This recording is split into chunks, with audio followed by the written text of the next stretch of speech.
Oi pessoal, tudo bem? Esse é o canal Didático e é a nossa terceira aula a respeito de filosofia. Eu espero que você esteja gostando, se você tem acompanhado, aprendendo um pouco mais a respeito dessa disciplina que é tão importante, tão necessária, especificamente nos dias de hoje, porque ela te faz ter um senso crítico, abstração, capacidade de pensar, enfim.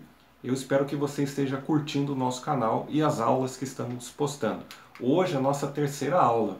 E o assunto são os filósofos pré-socráticos. Meu nome é Douglas Leite, eu espero que você acompanhe, preste atenção, papel e caneta na mão para a gente poder dar início à nossa conversa. Eu quero recapitular, pegar o fio da meada da história da aula passada para linkar com a aula de hoje. E na aula passada falamos sobre a superação da mitologia. Por que ela foi superada? E aqui listamos alguns elementos. Viagens marítimas, invenção do calendário, invenção da moeda, vida em cidades, escrita alfabética e a política, além de outros. Se você fizer uma busca na internet, pode encontrar outros elementos que foram necessários para a superação da mitologia pela filosofia. Aqui são os mais básicos e importantes. E agora sim, na aula de hoje, superada a mitologia, teve início a uma nova forma de pensar para tentar dar resposta às velhas perguntas de antes, que são quem sou, de onde venho e para onde vou. As perguntas que todo mundo já se fez ou continua se fazendo até hoje. Agora, a resposta para essas perguntas não seria mais de maneira fantasiosa, como era na mitologia, mas sim de maneira lógica, técnica, racional e científica, por meio de um novo modelo de pensar chamado então filosofia. Nesse momento inicial da filosofia, a intenção era entender o princípio de todas as coisas. Pega bem o que eu estou te dizendo. No momento inicial, a intenção era entender o princípio de todas as coisas. Esse princípio gerador que a gente colocou aqui, é chamado de arqué. Se você quiser anotar essa palavra, pode anotar, porque é muito importante esse conceito na filosofia. Arqué, que é a palavra em grego para início ou princípio. Claro que essa tradução é muito simples, é um termo muito mais elaborado, sofisticado, mas para você entender qual é o conceito de arqué. É a palavra para definir princípio ou início de todas as coisas. Então, também preciso definir para você que pré-socrático é o período da história da filosofia posterior à mitologia e anterior ao grande filósofo Sócrates, do período do século 7 a 5 a.C. É necessário também você entender que o primeiro grupo dos filósofos pré-socráticos, que nós vamos falar aqui nessa aula de hoje, são os da escola jônica. Você pode pesquisar e entender também que eles são conceituados como monistas, mas eu queria destacar aqui que são os da escola jônica. Quem são? Tales, da cidade de Mileto, Anaximandro, também de Mileto, Anaxímenes, também de Mileto, e agora o Heráclito de Éfeso. Então você percebe que Mileto tem 3 dos 4 que nós vamos abordar aqui hoje e se estabelece como a cidade berço da filosofia.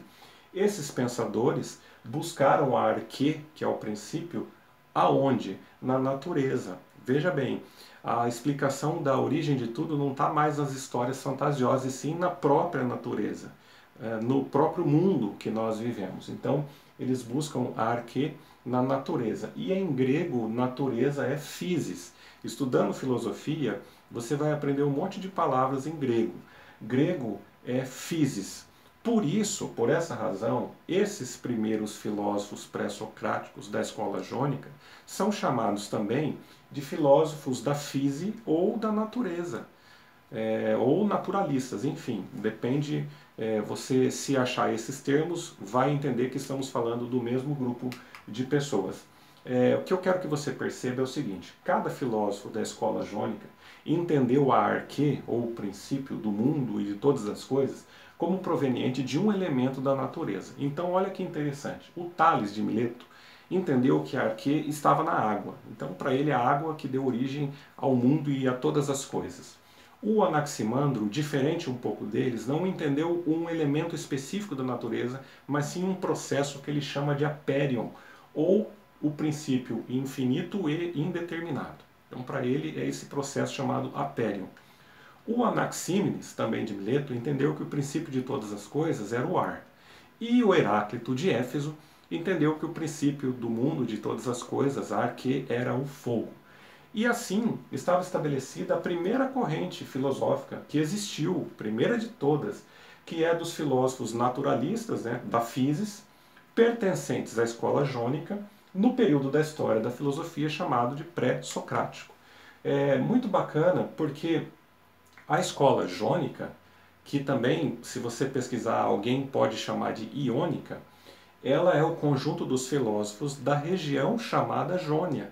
E essa região era na Ásia Menor, para você situar onde hoje é a Turquia, é lá naquela região.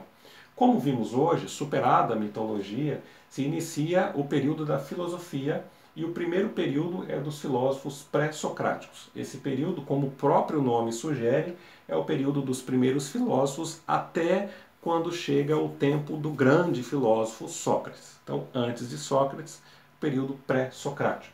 O primeiro grupo desses filósofos constitui o que nós chamamos de filósofos da physis, ou filósofos da natureza, porque buscaram a arquê, é o princípio de tudo, justamente na própria natureza. Os primeiros filósofos que nós vamos listar aqui, desse período da escola jônica, que são os pré-socráticos, e a escola jônica é o lugar de origem, para você se situar, não ficar perdido, boiando, e quem são esses caras e onde eles viveram, são esses aqui. Tales de Mileto, que é aquele que você estuda o Teorema de Tales, é esse mesmo cara aqui, viveu em 625 a 588 a.C. e postulou que a arquê estava na água. Anaximandro, também de Mileto, discípulo de Tales, 610 a 547 a.C., e postulou que o processo inicial de tudo é o apérion. Anaxímenes de Mileto também, 585 a 528 a.C., e entendeu que a arquê, o princípio de tudo, era o ar. E Heráclito de Éfeso, 535 a 475 a.C., entendeu que o princípio, o arquê, o início de todas as coisas, era o fogo, logos e natureza. Então são esses quatro aí que nós vamos focar nesse primeiro momento. Hoje você aprendeu sobre o momento histórico dos pré-socráticos. A partir da próxima aula a gente vai começar a ver cada um deles e vamos iniciar por quem? Por Tales de Mileto e Anaximandro também de Mileto. Eu espero que você continue estudando, que você leve a sério. Se não assistiu os vídeos anteriores, acesse no nosso canal para fazer todo sentido. Nós estamos numa linha histórica da filosofia, então uma coisa vai levando a outra. Se você for assistir na sequência, é igual o seriado que você assiste aí no seu canal de streaming, você tem o seu canal de preferência, assiste sua série de preferência, que é a nossa série sobre filosofia, beleza? Eu espero que você esteja gostando. Agora, para a gente finalizar, eu quero te pedir para conjugar esses verbos aqui: acessar, assistir, se inscrever no canal, curtir, compartilhar, porque você me ajuda a chegar a mais pessoas que estejam precisando desse conteúdo na sua preparação para Enem, vestibular ou qualquer prova que forem fazer. Muito obrigado, eu te espero na próxima aula. Valeu, continue estudando!